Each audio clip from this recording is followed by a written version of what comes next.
Hey everyone, Miss Caroline here. Today I'm going to be going over our social studies homework on Hammurabi's Code of Law. So, looks like we have a couple of questions here, and then also on the back there are some fill in the blanks and then a few more questions. All right, so let's get started. Remember to track along with me as I read so you know where we are. All right, let's get started. Hammurabi was a Mesopotamian king who recorded a system of laws called the Code of Hammurabi. He ordered 282 laws engraved in stone and placed in a public location for everyone to see. All right, so this is one of the first codes of law that we know about in recorded history. And what's special about these laws is they were placed publicly, so it was a spot that everybody could see them. And they really tried to promote fairness, no matter what your social status was. So as we go along, I'm going to continue to look and see if we can fill in any of the blanks. So it looks like we can already fill in some of them. Hammurabi was a blank king who placed his laws in a blank place for everyone to see. So if we look here, we get these right out of, right from the text.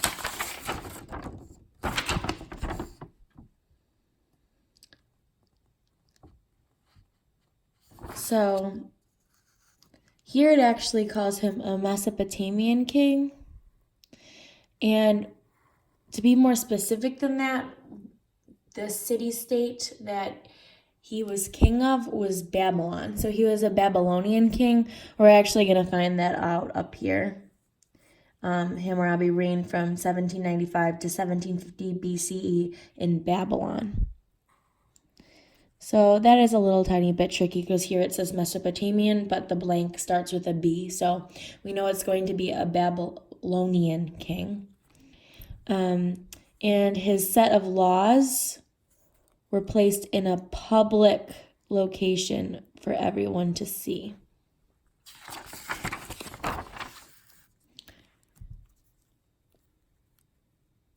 So Babylonian. So I think we've had one of these homeworks before with these blanks. We get some of the letters already. So we're just filling in the letters that are missing. Okay? Hammurabi was a Babylonian king who placed his laws in a public place for everyone to see. All right, and next we're going to learn what principle his code is based on. So let's keep reading.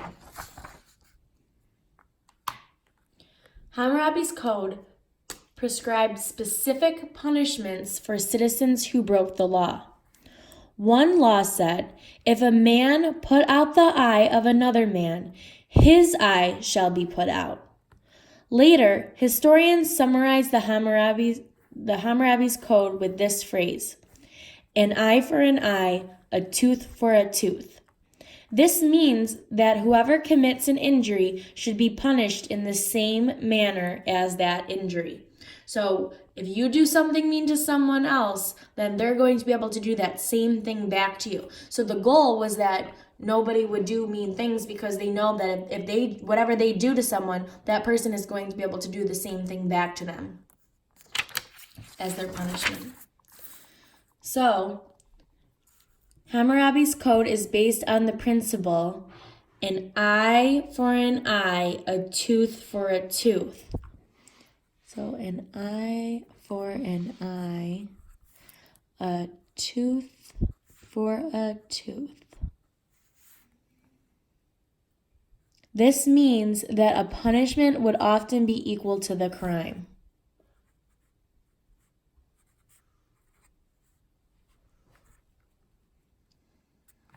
All right, let's continue to learn more about his code.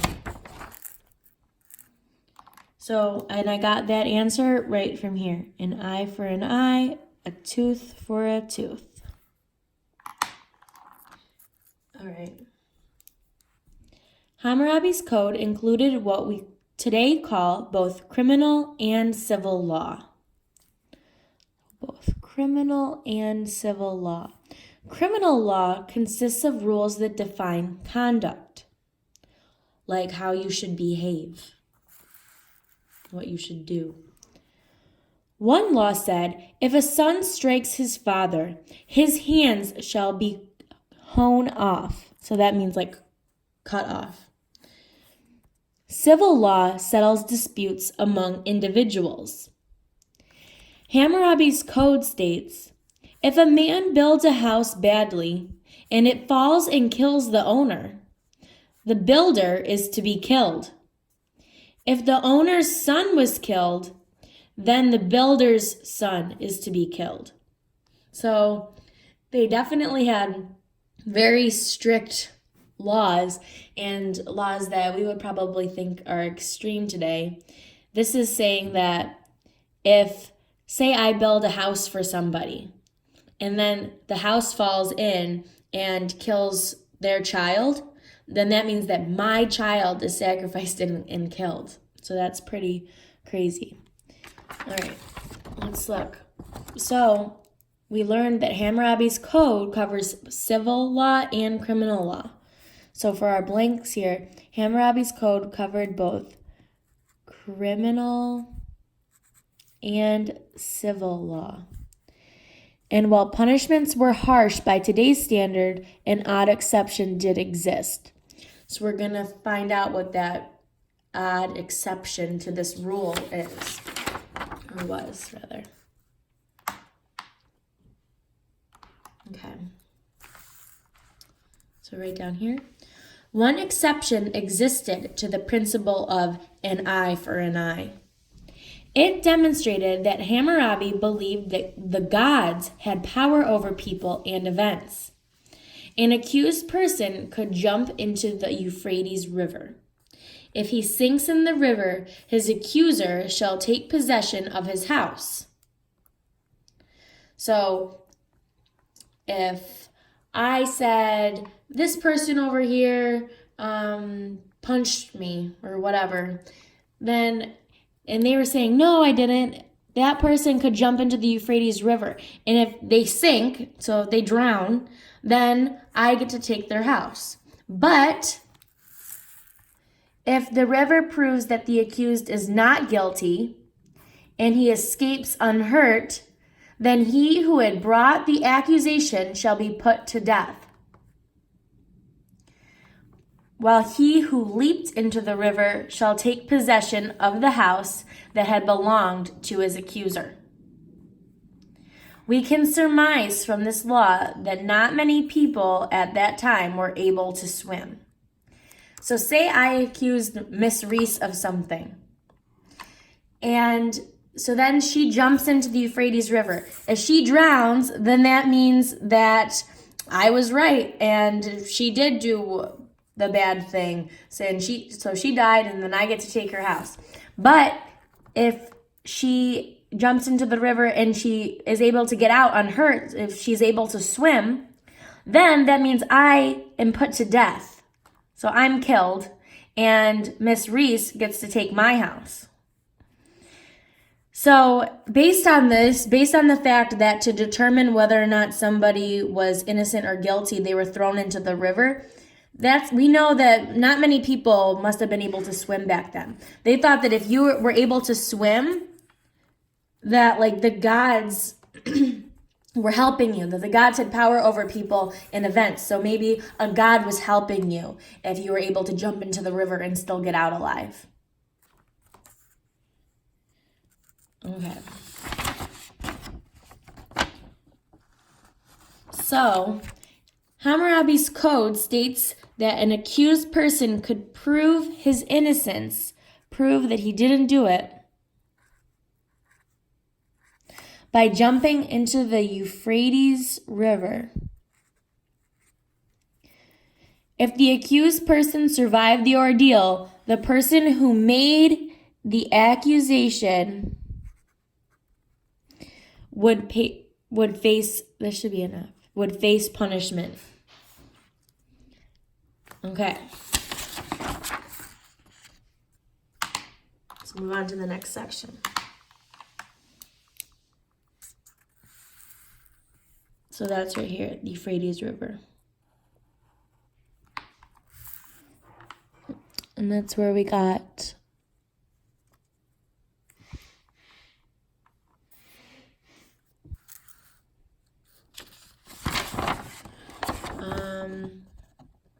accusation also right from here. Okay? All right. Hammurabi reigned from 1795 to 1750 BCE in Babylon. Babylon was one of the many city-states that formed in ancient Mesopotamia. So that's why up here they said he was a Mesopotamian king, but we wrote down that he was a Babylonian king, because Babylon was one little city-state within Mesopotamia. So that could be like saying, if we were thinking about Buffalo, New York, here it would be like saying he was a New York king, and then here it's being more specific, saying Buffalo. Mesopotamia is the whole area. Babylon is one city. All right, so Babylon was one of the many city-states that formed in ancient Mesopotamia. Babylon became famous for its spectacular entertainment. People still refer to a rich city with many luxuries as a Babylon. So Babylon was so famous for being this amazing place for entertainment that even now today, thousands and thousands of years later, we still call rich cities that have a lot of great things and a lot of things going on a Babylon city. Let's see if we can fill in any more blanks. I think we're going to keep reading. Hammurabi's code helps us understand what life was like in ancient Babylon. Equal punishment existed only when the two sides were of equal rank. On the other hand, the penalty for injuring a woman or a slave would be less. So it was not totally equal. One law said, if a man strikes a free-born woman so that she loses her unborn child, he shall pay 10 shekels for her loss. Another says, if a man has caught either a male or a female runaway slave in the open field and has brought him back to his owner, the owner of the slave shall give him 2 shekels of silver.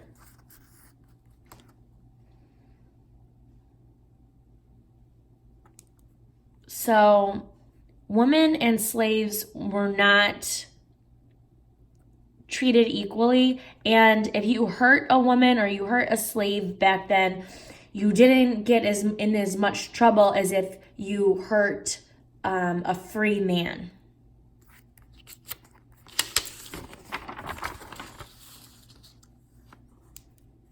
So the punishment would not be as great if the injured person was a woman or a slave.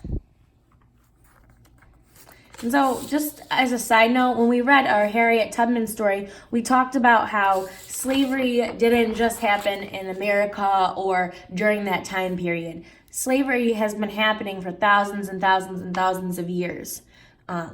So, even back then in Mesopotamia, there were slaves. All right.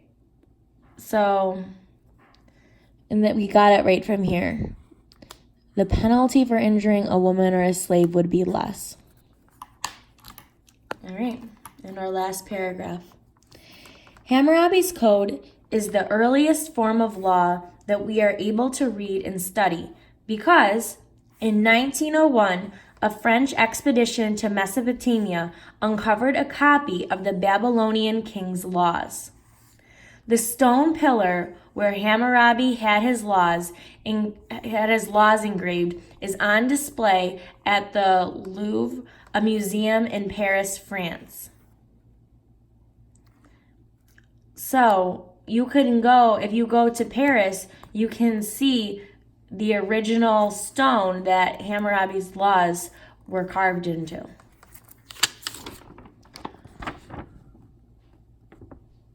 Okay, so that was uncovered on a French expedition.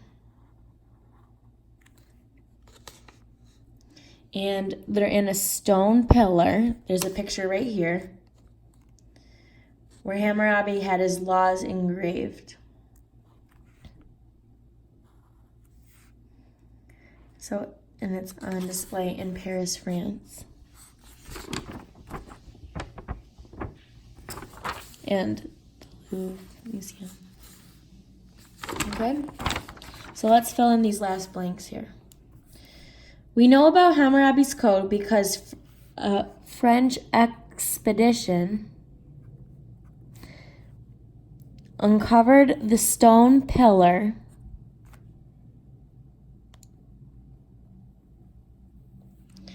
with the Babylonian king's 282 laws. The pillar is now on display.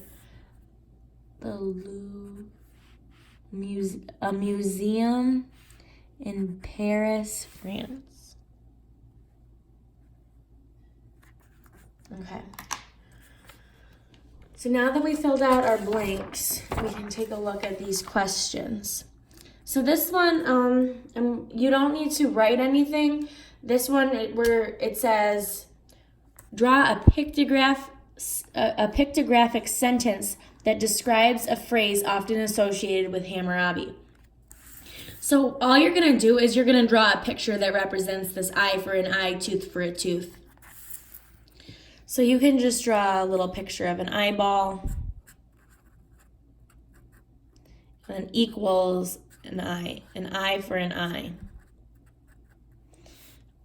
Or you can draw like a little tooth. Okay? Just to remind you, one of the basic principles of his Code of Laws. So this one, why did Hammurabi have his laws engraved in stone and placed in a public place? Okay, so why do you think he made this stone, had it carved out, and put it somewhere where everybody could see? In a public place. So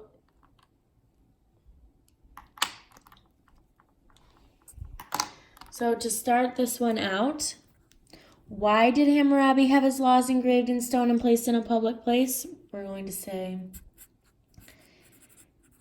Hammurabi had his laws engraved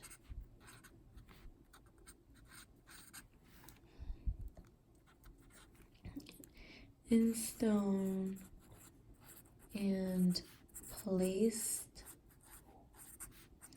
in a public place because, and then you'll answer it. So you can just think about why that would be important that you put it in a public place.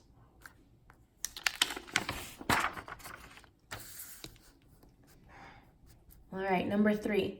Imagine that Hammurabi lived in modern society. Lived in modern society. Where might he post his laws so that everyone would see them? So, if Hammurabi lived in modern society, he would post his laws. And then you're going to say where you think. So modern society is society today. So if Hammurabi came waltzing into Buffalo, where do you think he would want to put his laws so that everybody could see them? So think about a place in Buffalo where like everybody sees, where everybody goes or everybody can see them. So you can think about that and write your answer. There's not really necessarily a right or wrong answer. There's several right answers. It's where you think he might put them so that people could see them. This next one is also an opinion. It's kind of like what we did in ELA, where we made claims. The question says, was Hammurabi's code fair? Defend your answer using facts from the article. So what would really be amazing right here is if you followed your short answer format. I'm going to start us off with a sentence frame for our topic sentence. And then you're going to make your claim. You're going to say Hammurabi's code was fair or was not fair. And then you're going to give 2 reasons why, and you're going to support it with evidence from the text. So, Hammurabi's code. So don't write both of these. You're going to either write was or was not fair. Then you'll give your star idea.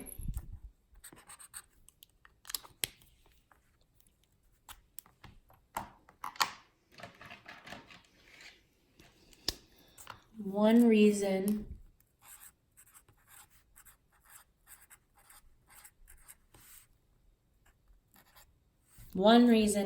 that it was fair or was not fair is, you'll give you one of your reasons.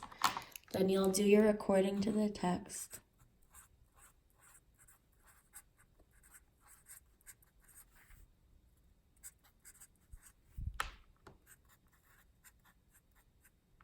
Then you can say another reason, or you can just say also or additionally. I'll put also here. And you'll do another according to the text.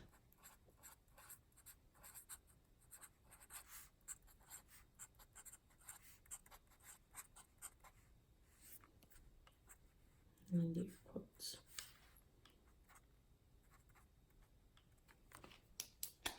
And then you'll do your conclusion sentence, which, remember, for your conclusion sentence, all you really have to say is this shows that, and then you say exactly what you put for your topic sentence. This shows that Hammurabi's code was fair, or this shows that Hammurabi's code was not fair.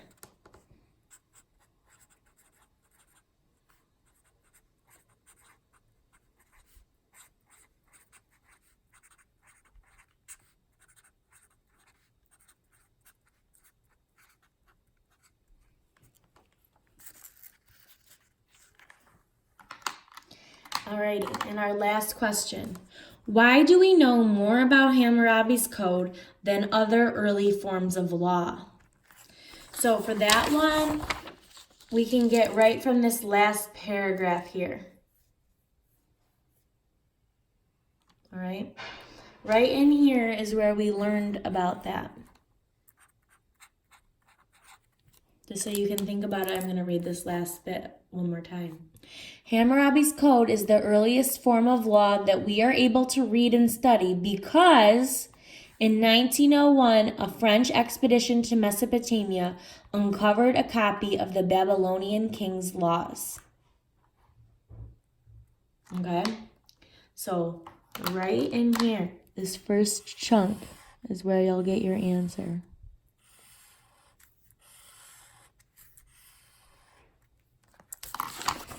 And finally, to restate this one. So why do we know more about Hammurabi's code than other early forms of law? We'll say we know more about Hammurabi's code than other early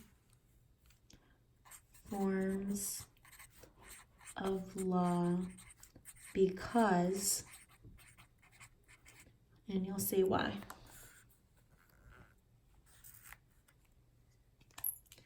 All right, so this was your review of your Code of Hammurabi homework. I hope it was helpful, and let me know if you have any questions.